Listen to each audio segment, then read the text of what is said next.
আমরা প্রয়োজনে কেন্দ্রীয় শহীদ মিনারে আমরা পরিবার নিয়ে থালা বাটি বাসন কোসন নিয়ে আমরা অবস্থান কর্মসূচি গ্রহণ করব।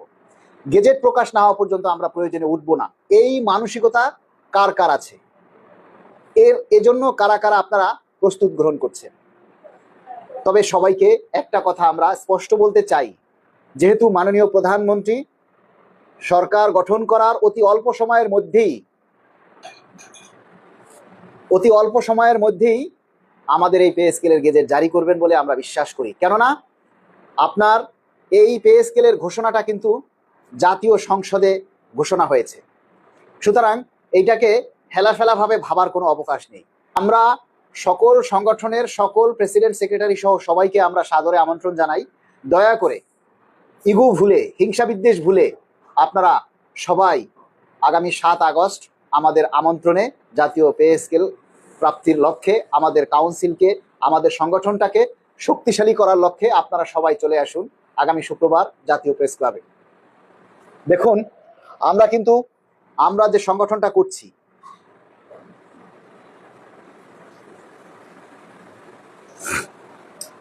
আমরা ইসাক কবির ভাইকে বলছি, ভাই আমি তো আহ্বান করছি, একজনে করলেই হচ্ছে, তাই না? এক একজনে এক একটা কাজ করে আমরা মানে দায়িত্ব পালন করছি, এখানে অন্যদিকে নেওয়ার সুযোগ নেই।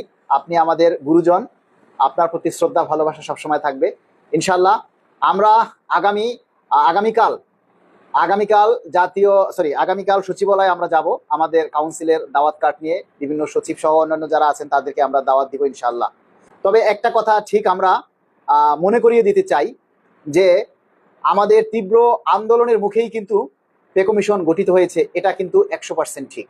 কারণ 2019 সালের পর থেকে, সেই আওয়ামী লীগ সরকারের আমল থেকেই কিন্তু আমরা রাজপথে আন্দোলন করছি, বিভিন্ন সভা সমাবেশ প্রোগ্রাম করছি, আমাদের পে স্কেলের দাবিটা আমরা তুলে ধরার জন্য চেষ্টা করেছি। তৎকালীন সরকারকে আমরা বোঝানোর চেষ্টা করছি যে আমরা কষ্টে আছি, দ্রব্যমূল্যের দাম বৃদ্ধি পেয়েছে, মানুষের জনজীবন অতিষ্ঠ হয়ে যাচ্ছে, আপনারা দ্রুত পে স্কেল দিন। কিন্তু তিনারা আমাদের কোনো দাবিকে আমলে নেননি তৎকালীন সরকার, বরঞ্চ আমাদের কাছ থেকে 2015 সালে টাইম স্কেল সিলেকশন গ্রেড কেড়ে নিয়েছেন, পেনশনের 50% কেড়ে নিয়েছেন, এবং আমাদের যে সবচেয়ে বড় যে অ্যাচিভমেন্ট পে স্কেল, সেটা গেজেট করে বন্ধ করে দিয়েছে। 2020 সালে পে স্কেল পাওয়ার কথা আমরা সেটা পাইনি, 2025 সালে পাওয়ার কথা সেটা আমরা পাইনি। আমরা বিভিন্ন সময়ে শহীদ মিনারে, প্রেস ক্লাবে, শাহবাগে আন্দোলন সংগ্রাম করেছি, মিটিং মিছিল করেছি, মানববন্ধন করেছি, মহাসমাবেশ করেছি, সাংবাদিক সম্মেলন করেছি, কিন্তু আমাদের কোনো দাবির কথা সরকার আমলে নেয়নি। তৎকালীন অন্তর্বর্তীকালীন সরকার আমাদের তার দাবির মুখে এসে পে কমিশন গঠন করতে তারা বাধ্য হয়েছে। এই কথাটা সাবেক অর্থ উপদেষ্টা কিন্তু স্বীকার করেছেন।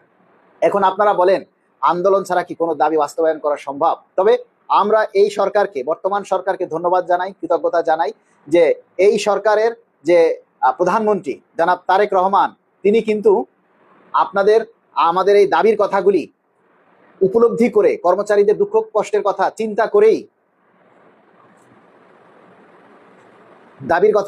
করেই কিন্তু তেনারা এই সরকার গঠন করার প্রথম বাজেটেই আমাদের পে স্কেল বাস্তবায়নের ঘোষণা দিয়েছেন।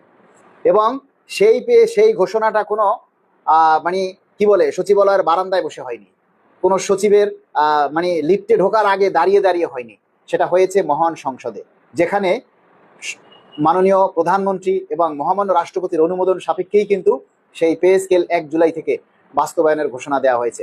সুতরাং আমরা এতটুকু বিশ্বাস করি যে এই সরকার আমাদের সেই পে স্কেল বাস্তবায়ন করবে। তবে এতটুকু যে একটা গেজেট প্রকাশের জন্য কিন্তু একটু সময় লাগে, কিন্তু সময় লাগলেও যেহেতু জুলাই মাস চলে গেছে, আগস্ট মাস চলে যাচ্ছে, আমরা চাই দ্রুত সময়ের মধ্যে যাতে এর কাজগুলি শেষ করে গেজেট আকারে প্রকাশ করে কর্মচারীদের মুখে যাতে হাসি ফোটানো হয়, কর্মচারীদের অভাব অভিযোগ যাতে দূর করা হয়। কেননা এই পে স্কেলকে লক্ষ্য করে প্রতিটা দিন দ্রব্যমূল্যের দাম বৃদ্ধি পেয়েছে। আপনারা জানেন অনেকেই যে আজকে এক আটি পালং শাক, মানে পুঁই শাক কিনতে আজকে 60 থেকে 70 টাকা লাগে।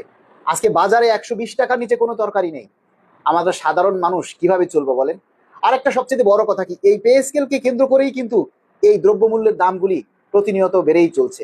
আচ্ছা, আমরা না হয় পে স্কেল পাবো, কিন্তু সাধারণ কর্মচারী যারা, তারা কি পাবে বলেন? এইটার ভুক্তভোগী তো সাধারণ কর্মচারীরাও হচ্ছে, তারাও কিন্তু এই ভুক্তভোগীটা হচ্ছে যে আজকে এই যে প্রত্যেকটা তরকারি আপনি চিন্তা করে দেখেন, বাজারে গিয়ে দেখেন যে আজকে একটা ছোট এতটুকু একটা লাউ, যেটা আজকে 2-3 জনের এক বেলা হওয়া মুশকিল, সেই লাউটার দাম চাই 130 টাকা, 40 টাকা, 150 টাকা। কিভাবে আমরা চলবো বলেন? কিভাবে আমরা বাজারে যাব? মাছ মাংস খাওয়া তো আমাদেরকে বন্ধ করেই দিতে হচ্ছে, কারণ এগুলি কেনার মতো সামর্থ্য তো আসলে আমাদের এই নিম্ন বেতনভুক্ত কর্মচারীদের নেই। আমরা কয়জন ভালো আছি একটু বলেন তো আপনারা, যে আমরা কয়জন ভালো আছি? কে কে বুকে হাত দিয়ে বলতে পারবেন যে মাসের 15 দিনের পরে আপনার মাসে সারা মাস চলার মতো আপনার পকেটে টাকা থাকে? আজকে চিন্তা করে দেখুন, একজন মানুষ যদি অসুস্থ হয়ে ডাক্তারের কাছে যায়, 1 থেকে 1,500 টাকা কিন্তু আমাদেরকে সেখানে ভিজিট দিতে হয়, আমাদের সেখান থেকে 5-6 হাজার টাকা টেস্ট করতে হয়। তাহলে এই চিকিৎসাগুলি আমরা কিভাবে করব বলিন? আর আজকাল এই ভেজাল খাবার খেতে খেতে প্রতিটা মানুষ আজকে অসুস্থ হয়ে যাচ্ছে। শিক্ষালয়ে দেখুন, আমাদের ছেলে মেয়েরা পড়াশোনা করে, যার 2টা বাচ্চা পড়াশোনা করে, তাহলে চিন্তা করে দেখুন তার মাস গেলে কত টাকা স্কুলে বেতন দিতে হয়, কত টাকা টিউশন ফি দিতে হয়। কিভাবে চলা সম্ভব বলেন? 15-16 হাজার টাকা দিয়ে এই ঢাকা শহরে 10 দিন কি টিকে থাকা যায়? আরে বাবা, একটা ঝুপড়ি ঘরে বা একটা টিন শেড ঘর ভাড়া নিতে গেলেও আজকে 10 থেকে 12 হাজার টাকা ভাড়া লাগে। কারেন্ট বিল, গ্যাস বিল, তারপরে আপনার অন্যান্য যে ইউটিলিটি বিল রয়েছে, এগুলি তো দূরের কথা। কিভাবে একটা মানুষ 15 হাজার টাকা দিয়ে চলবে আপনারা বলুন? আমরা শুধু মাননীয় প্রধানমন্ত্রীর কানে এই কথাটা পৌঁছে দিতে চাই যে মাননীয় প্রধানমন্ত্রী মহোদয়, আমাদের প্রতি দয়া করুন। আমরা প্রত্যেকটা কর্মচারী আজকে ঋণে জর্জরিত হয়ে যাচ্ছি। আমরা প্রত্যেকটা কর্মচারী আজকে মানে খেয়ে না খেয়ে জীবনযাপন করছি। তাহলে এই কথাগুলি আপনারা সবাই জানেন, আপনারা সবাই বোঝেন, আপনারা সবাই বলেন যে আপনারা কষ্টে আছেন। যদি আপনারা কষ্টেই থাকেন, তাহলে আমাদের এই দাবিটা কেন জোরালো হচ্ছে না? তাহলে কেন আমরা একটা কর্মসূচি দিলে সেখানে আমরা লোক পাই না? কেন এক জায়গায় একটা প্রোগ্রাম দিলে সেখানে হাজার হাজার লোক উপস্থিত হয় না? কেন বলেন? আপনাদেরকে কি এখনো বাসা থেকে মানে পায়ে বেরি বেঁধে তারপরে ধরে নিয়ে আসতে হবে আন্দোলন করার জন্য?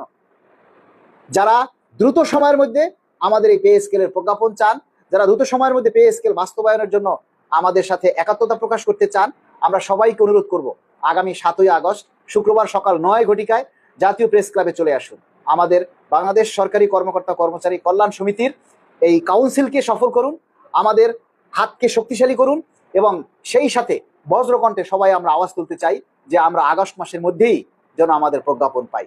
সবাই সেই লক্ষ্যে আপনাদের সবাইকে আমন্ত্রণ জানানো হলো।